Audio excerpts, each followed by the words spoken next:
For years, I've been mainly a mouse and keyboard player, venturing occasionally to a controller in games where it's pretty much a requirement.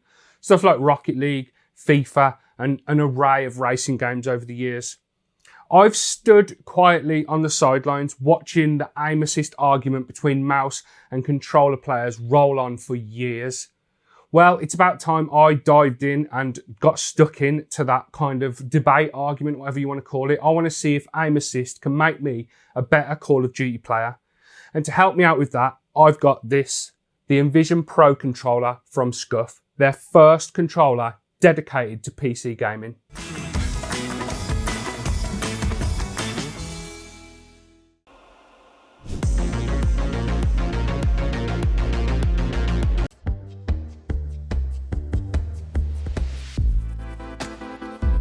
Hi guys, I'm Matt and welcome to Kit Guru and Happy New Year. So then, the Envision Pro controller is SCUF's first dedicated controller for PC gaming, as I mentioned. They're known for making custom Xbox and PlayStation controllers, which obviously can be used for PC gaming, but the Envision and the Envision Pro have been designed from the ground up for us PC gamers. There are two versions of this controller available, as I alluded to then, the Envision Pro and then the Envision Non-Pro. I'm going to be focusing in on the Pro today, which is what I've got in front of me, which adds wireless connectivity, adjustable instant action triggers, and what Corsair / SCUF are calling high performance grips. The rest of the features, which I'll cover in more detail in a moment, can be found on both versions. The recommended retail price on the Envision controllers is 130 quid or 129.99 for the non-Pro version and 180 quid, 179.99 for the Pro version. The shape of the controller is almost identical to a PS5 controller, which I like. It's comfortable to hold and it feels just right in the hand, for me that is. The faceplate, which is coated in a smooth, soft touch grey plastic, can be removed for easy access to the thumbsticks, the D-pad and the rest of the buttons. The Pro version is available in this steel grey colour that I've got in front of me and then in white. I'm presuming SCUF will eventually sell different faceplates for the Envision as they do for their other controllers and as this one is removable. On the back of the controller that I've got for review, and to make me an aim assist god, is a feature that's exclusive to the Pro model, the high performance grips.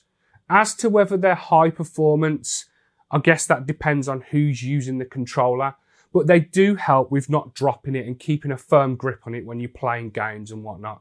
Comparing it to my PS5 controller, it's a much more sturdier grip when you hold the thing. The rest of the back is plain black plastic, kind of smooth to the touch, nothing fancy, just ordinary run-of-the-mill plastic. But let's talk about the buttons, something which is what SCUF controllers are known for, having extra buttons. We've got a lot to cover. The A, B, X and Y buttons and the D-pad are mechanical. They all feature Omron switches. They're clicky, tactile, and they feel really good.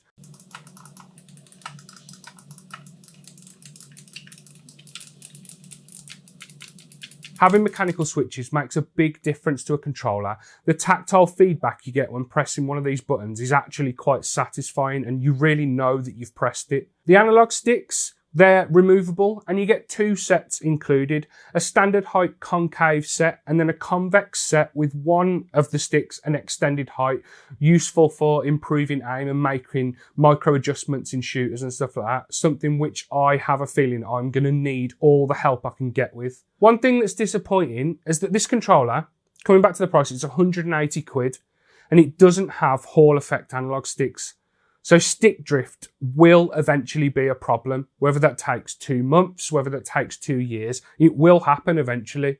And then on top of that, you can't remove the sensors to replace them when you need to. That's a big, massive miss on SCUF's part in my book.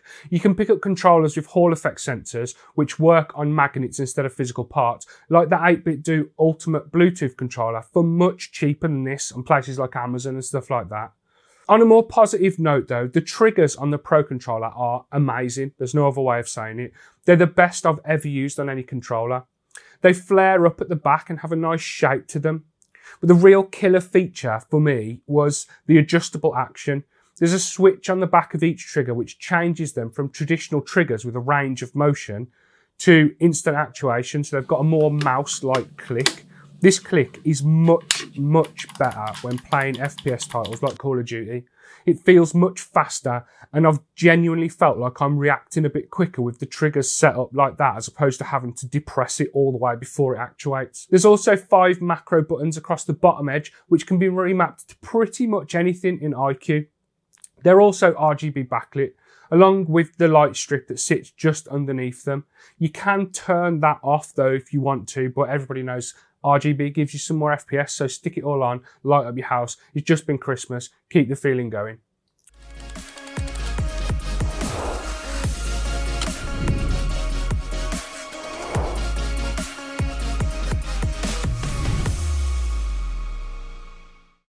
Right, that's mostly the standard buttons out of the way, but this thing has a fair few more up its sleeve. On the back, there are 4 remappable paddles, which are clicky and tactile. They sit just in the right place and are easily reachable and comfortable to use. Sometimes they're too easy to use. I found myself pushing them accidentally, especially the P2 and P3 buttons. When supporting the weight of the controller, if you don't hold it evenly with both of your hands, then the slightest imbalance between how much you're gripping it with your left or your right hand causes the controller to drop a little bit, and then my finger to activate the button, it got very annoying. As did the side action buttons, which are 2 buttons found on the sides of the Envision. They sit perfectly underneath your index fingers when they're placed on the bumpers, and they activate way too easily. Even more so than the paddles that I mentioned a second ago. No matter how much I tried, I just couldn't get used to them. Luckily, SCUF include blanking plates for the inner 2 paddles and the 2 side buttons, so you can switch them out and stop yourself accidentally slide tackling players on FIFA, for example. And that's exactly what I did. I blanked off both of the side action buttons and the 2 out of the 4 rear paddles, and I found I had a much better time with this controller. As I mentioned at the start of the video, the Pro version of the controller adds wireless connectivity, whereas the standard version is wired only. This works via Corsair's Slipstream Wireless, the same as most of their mice and keyboards, and it's worked flawlessly for me since I received the controller for review. You get a 2-meter braided USB cable for charging when the battery runs out. SCUF list the battery life as 19 hours with normal use on their website. I'm not sure what abnormal use for a controller would be, but with my boring normal use, which is just playing games with it, I was getting around about that stated claim, so the battery life is decent. So that's all of the specs and the features covered. And just quickly talking about build quality, this controller, it is built well, it feels great, and it's got all the bells and whistles you'd want from a controller that's just shy of 200 quid. Aside from the Hall effect analog sticks, that's a big miss again. I know I said it earlier, but I'm going to repeat it again because it's really something that this controller should have for this price point. So finally, looking at the software then, before I move on to talk about my performance with this controller in Call of Duty, and the software used to configure and control this controller is Corsair's iCUE, as Corsair now owns SCUF, for anyone that didn't know. And it's a pretty run-of-the-mill sort of setup, similar to what we've looked at in the past in iCUE. So you've got different tabs. We'll start at the top and work down. So the mappings tab allows you to remap any of the buttons on the controller, apart from the profile button, the power button, and the start and share buttons in the middle. And you can remap and change any of these, including the extra buttons on the back and those side action buttons. Moving down to hardware mappings then, this is exactly the same as mappings. This just allows you to set up a profile on the controller and then save it to the onboard memory, so you don't have to have iCUE running if you don't want to. Lighting effects, this wouldn't be a Corsair/SCUF product without the ability to adjust the lighting. This is that light bar and the 5 remappable macro or G keys that are along the bottom edge of the controller. You can change the lighting effects and sync them with other stuff if you want to. Triggers, you can change the responsiveness or the curves of the triggers. You can either set up custom ones or you can set them to, there's a few defaults for racing games, fighting games, sports, and then shooters and battle royale. And this just changes the kind of axis that the responsiveness of the trigger follows. So on, say, the shooters, you'll get more of a sudden, immediate activation of the trigger, and then sports, you'll get a more gradual curve in how much of the action is applied as you press the trigger down. Obviously, that doesn't apply if you've got the triggers in like the mouse click mode. Thumbsticks, you can change the dead zones, and you can see coming back to talk about the lack of Hall effect sensors, you can see that left stick is slightly off-centered, which is not a good thing. This thing, it really needs Hall effect sensors. But you can change the dead zones of each of the thumbsticks as you would expect on a 180 quid controller. Finally, vibration. You can change the intensity of the different motors in the left and the right grippy section of the controller. You can either have these synced or independent of one another, depending on what you like. And then, last but not least, the device settings menu, which you can check for firmware updates, change the brightness of the RGB, put a little notification in the Windows taskbar that will let you know how much battery life is left, and stuff like that. Pretty similar to most other Corsair wireless stuff that I've looked at in the past. So that's the software used to configure. It's Corsair's IQ. I've covered it many times in the past. For anyone that didn't see it, that's how you control and configure and customize the Envision Pro controller.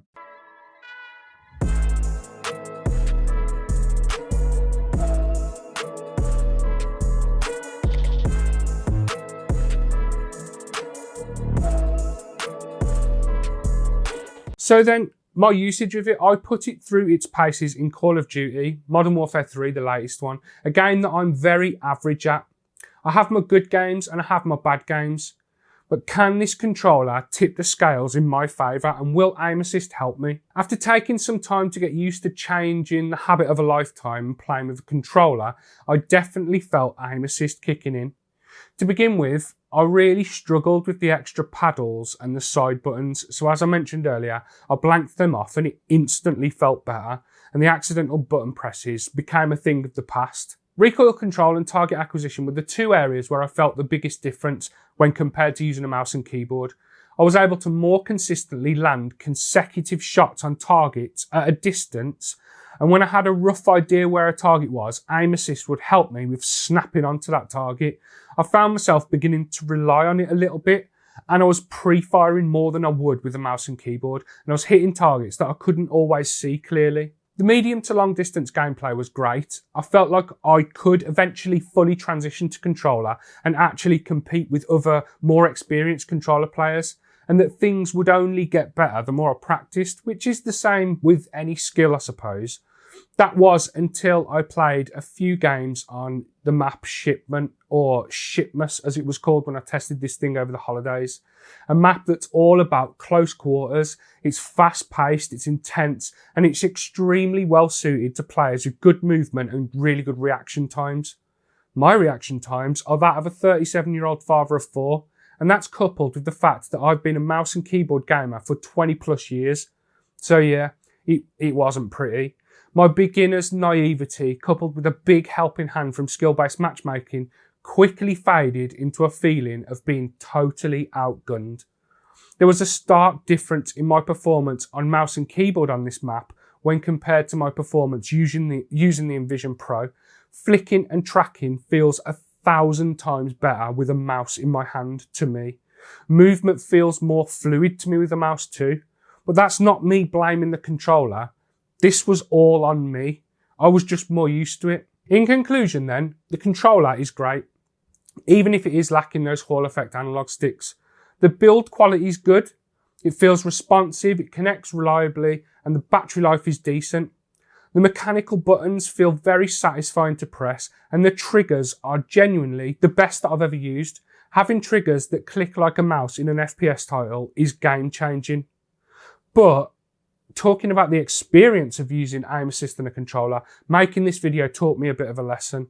The same lesson that I learned the last time I brought a guitar. You can have the gear, but without putting in the effort and the practice needed to get the skills needed to use that gear to its full potential, it's just a piece of gear. As nice as it may be, it is just a piece of gear. I have a newfound respect for anyone that's good with a controller in FPS titles after making this video, as it takes just as much skill as using a mouse and keyboard. It's just a bit of a different ball game. The bottom line is, if you already use a controller on PC and you want an upgrade to a premium model with vast customizability, then this controller will suit you well.